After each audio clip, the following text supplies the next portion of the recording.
Hello students, let's read the question. For a particle performing uniform circular motion, choose the incorrect statement from the following.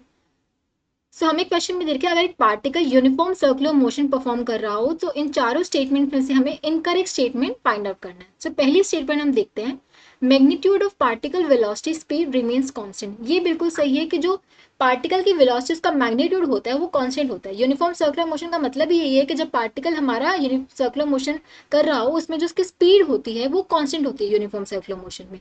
ठीक है, मान लो हमारा ये particle है,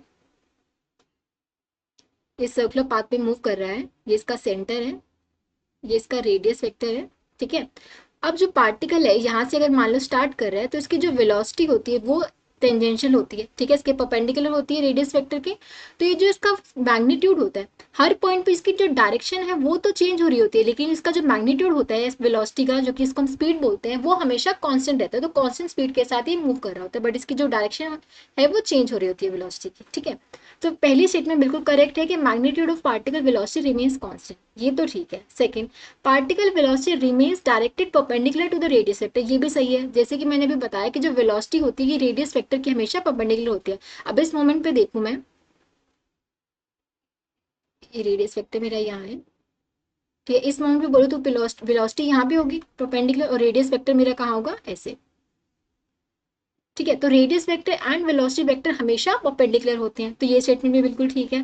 third statement, direction of acceleration keeps changing as particle moves, ये भी बिल्कुल सही है. जो एक्सेलरेशन होता है सेंट्रीपिटल एक्सेलरेशन, इस केस में क्या होता है, टुवर्ड्स द सेंटर होता है. एक्सेलरेशन की जो डायरेक्शन होती है क्या होती है, टुवर्ड्स द सेंटर. ठीक है, तो जैसे जैसे पार्टिकल मूव करता जाएगा इस पोजिशन पे इस डायरेक्शन में होगी. यहाँ पे अगर मैं इस पोजिशन में बात करूँ तो टुवर्ड्स द सेंटर यहाँ होगी, यहाँ पे बात करूँ ऐसे होगी.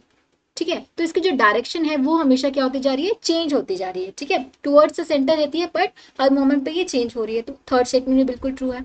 फोर्थ स्टेटमेंट क्या कह रहा है कि magnitude of acceleration does not remain constant, ये गलत है. ये कह रहा है कि एक्सेलरेशन का मैग्नीट्यूड कांस्टेंट नहीं रहता.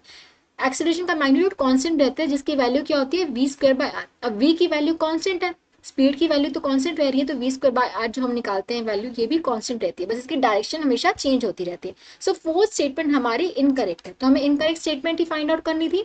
तो fourth statement is incorrect. so हमारा जो करेक्ट ऑप्शन हो जाएगा वो fourth option will be correct. ठीक है, क्योंकि हमारी इनकरेक्ट स्टेटमेंट है इसलिए fourth option will be correct. I hope आप सबको समझ आया होगा. Thank you so much.